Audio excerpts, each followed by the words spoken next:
अस्सलाम वालेकुम देवियों तो मित्रों, क्या हाल है। आई होप कि मैं बिल्कुल पूरी उम्मीद हूँ कि आप बिल्कुल ठीक होंगे और अल्हम्दुलिल्लाह मैं भी बिल्कुल ठीक हूँ। तो नए आने वालों का शुक्रिया और जो नए लोग हैं उनके गुजारिश है कि वो चैनल को सब्सक्राइब करें और वीडियो को लाइक करें और पुराने दोस्तों से गुजारिश है कि वो इससे ज़्यादा से ज़्यादा शेयर किया करें। अच्छा, आज का जो टॉपिक है वही पार्ट 2 है सीमा का। तो सीमा ने आखिर अपनी ज़िंदगी तो बर्बाद की, ठीक है ना, साथ में अपने 4 बच्चों को भी रोल दिया। अपनी भी ज़िंदगी बर्बाद की, हैदर की भी ज़िंदगी बर्बाद की, मुल्क का नाम तबाह किया, ठीक है ना, दीन का भी नाम ख़राब किया। और अब ना वो घर की, वो धोबी का कुत्ता, घर का ना घाट का। तो सीमा ने मशहूर होने के चक्कर में जो है ना, बड़े बड़े इंटरव्यू दे रही थी ना, CNN BBC को इंटरव्यू हो रहे हैं जनाब। तो इतना झूठ उसने बोला अपनी कंट्री के ख़िलाफ़, अपने दीन के ख़िलाफ़। दीन इस्लाम जो साहब का उसका दीन है, अब तो वो खैर मुसलमान नहीं है, तो उसके खिलाफ भी जो उसने बकवासबाजी की है, अब उसकी सज़ा तो उसे मिलनी थी ना। भारतीय मीडिया जो उसे बड़ा नाम दे रहा था, भाभी और ये और वो, तो खैर उसने ये तो करना था जो उसके साथ हुआ। तो सीमा को आखिर जेल भेज दिया गया है और भारत की ये ख़तरनाक जेलों में से है जहाँ पे टेररिस्ट को रखा जाता है, दहशतगर्दों को जहाँ पे रखा जाता है, ठीक है ना। तो सीमा को आखिर जेल भेज दिया गया। उसे सीमा को जो है वो इंडिया की डिटेंशन सेंटर में रखा गया है, डिटेंशन सेंटर में, जहाँ पे हाई लेवल के जो है ना वो टेररिस्ट को रखा जाता है। एक बात। दूसरी बात यह कि सचिन ने सीमा के खिलाफ गवाही दी है, जिसके लिए उसने अपना दीन छोड़ा, अपनी कंट्री को छोड़ा, अपने पति को छोड़ा, उसी ने उसके खिलाफ अब जो है ना वो गवाही दे दी है। क्योंकि उसे बता दिया गया था भारतीय मीडिया के मुताबिक, मैं अपनी तरफ से कोई इल्ज़ाम नहीं लगा रहा, आप चेक कर सकते हैं भारतीय मीडिया को। अच्छा, उसे ये बताया गया था सचिन को कि अगर आप सीमा के साथ जाते हैं तो फिर आपका जेल मुकद्दर है, जेल आपका मुकद्दर है फिर। क्योंकि सीमा ने जो काम किया है ना उसमें ये बराबर के शरीक है। सीमा अकेली तो नहीं गई इंडिया, उसको यहाँ से ले जाने में उसका भरपूर किरदार रहा है।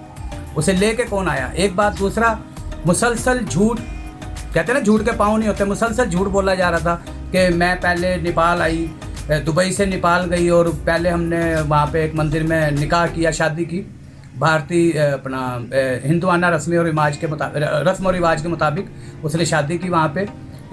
जैसे होता है ना मंगलसूत्र और मांग में सिंदूर और वो फेरे वगैरह सब कुछ और आशीर्वाद वगैरह, ये सब पिक्चरें उन्होंने खुद अपलोड की हुई हैं। तो उसमें वो कह रही थी कि वो पहले खुद अकेली आई थी, बाद में बच्चों को लेके आई है, ये उसका कहना था। तो हुआ कुछ यूँ कि उसी की पिक्चरें उसके खिलाफ, उसी का झूठ जो था ना वो उसके खिलाफ गवाह बन गया, ठीक है ना। अब अल्लाह माफ़ करे, ऐसा तो नहीं है कि वो जो भारतीय खुफिया एजेंसी है जो तहकीकात कर रही है वो कोई लल्ली के बाल तो है नहीं, वो कोई बच्चे तो है नहीं। उन्होंने जब देखी, उसकी पिक्चरें देखी जो उसने BBC उर्दू को और BBC हिंदी वगैरह को जो उसने दिखाई थी, और अपने भी उसने इंस्टाग्राम जो है अपनी जो ज़ाती उसके सोशल मीडिया उसमें भी उसने अपलोड की हुई थी कि उसकी शादी वाले दिन उसके बच्चे उसके साथ थे, उसकी शादी वाले दिन उसके बच्चे उसके साथ थे।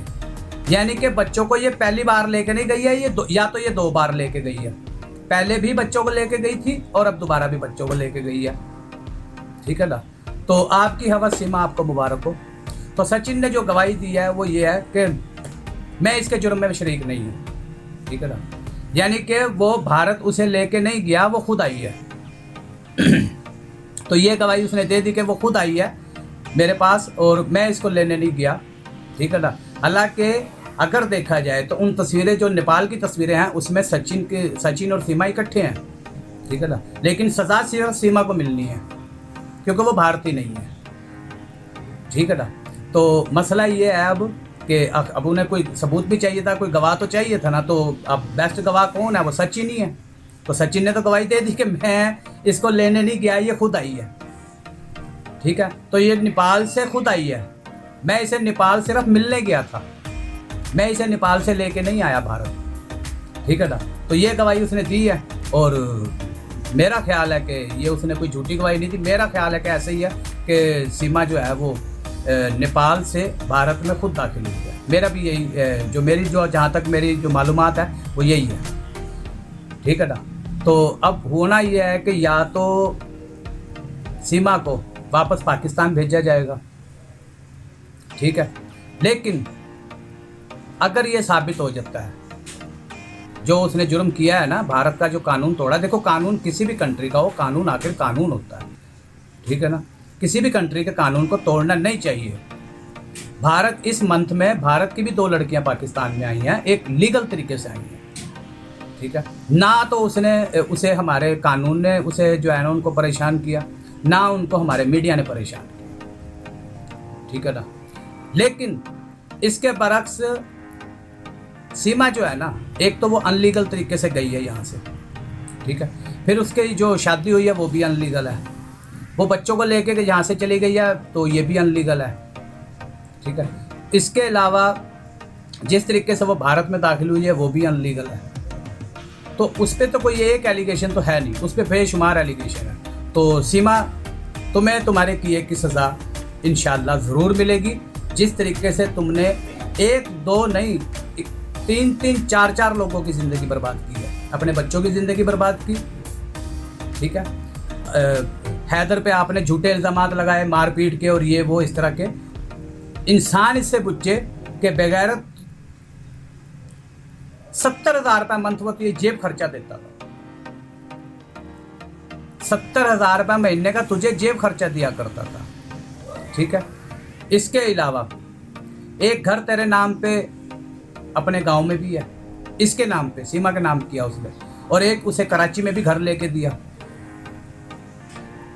तो ये तो कोई जालिम शोहर या जालिम पति जो है वो इस तरह तो नहीं करता ना। सीमा, तुम्हें असल में ना इज्जत और मोहब्बत दोनों चीज़ें रास नहीं आई।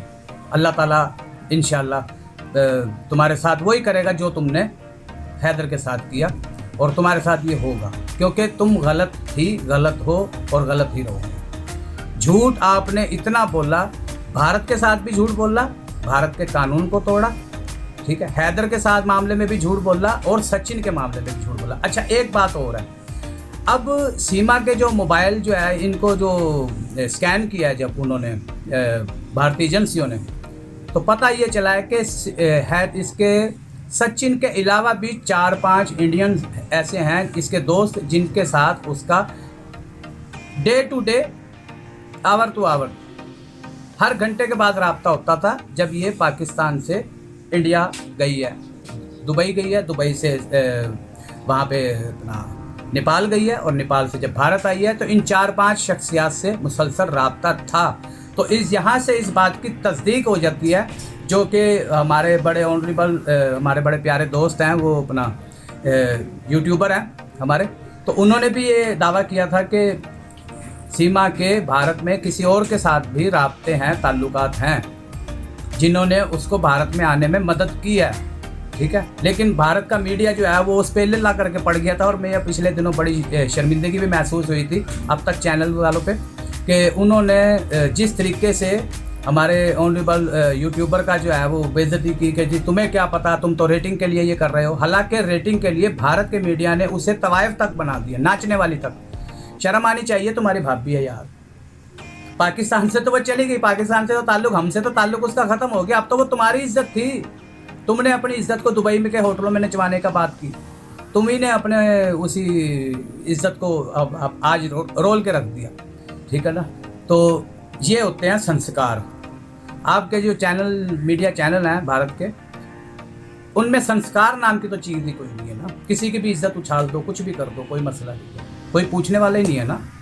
कानून नहीं है असल में वहाँ पे, भारत के मीडिया के ऊपर वहाँ पे कानून इतने सख्त नहीं है जैसे पाकिस्तान में है। यहाँ पे कोई किसी के ऊपर झूठा एलिगेशन लगा के तो देखे अगले टांग के रख देते हैं। 50-50 हज़ार डॉलर जुर्माने होते हैं, 50-50 हज़ार पाउंड जुर्माने होते हैं, और बेमिसाल जो है ना यहाँ पे सबूत है। अभी ये भारतीय लड़की है, इसके बारे में हमारी कोर्ट ने, पाकिस्तान की कोर्ट ने ये कहा कि इससे कोई इस तरह के सवालात ना किए जाएँ जिससे ये डिप्रेशन में जाए। तो वो तो उसकी डिप्रेशन का भी ख्याल रख रहे हैं कि यार ये डिप्रेशन का शिकार ना हो यहाँ पे, ठीक है ना।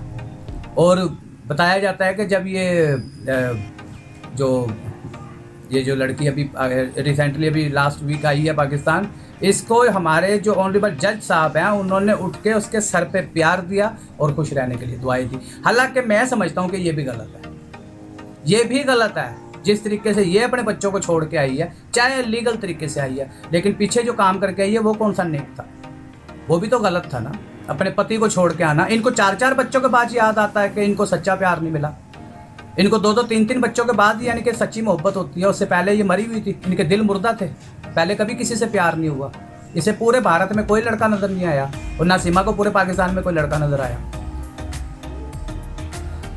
तो खुदा के लिए इन चीज़ों से बचें, ये कोई अच्छी रिवायत नहीं है, ठीक है? ये मोहब्बत नहीं है, ये हवस और बेगैरती है। ये इसको हम मोहब्बत नहीं कहते, ये कोई मोहब्बत नहीं है कि अपने शोहर से अगर बेहतर कोई इंसान अगर किसी को मिलता है तो वो उसको छोड़ के उसके साथ चल दे और कह दे कि मुझे इससे मोहब्बत है। ये मोहब्बत नहीं, ये हवस है, ये जिनसी ख्वाहिशात हैं जो आपके पति से आपको आपकी मिट नहीं रही, आपको मज़ीद और चाहिए 2-4 अपनी मर्ज़ी के लोग, ठीक है ना? तो इसे मोहब्बत नहीं कहेंगे, मोहब्बत के नाम को ख़राब ना करें। तो इंशाल्लाह नेक्स्ट वीडियो में इंशाल्लाह फिर हाजिर होंगे एक नए टॉपिक के साथ। सीमा हैदर के मुतालिक पार्ट जो 3 है वो हम अभी बनाएंगे इंशाल्लाह ज़रूर। तो उस वक्त तक के लिए खुदा हाफिज़।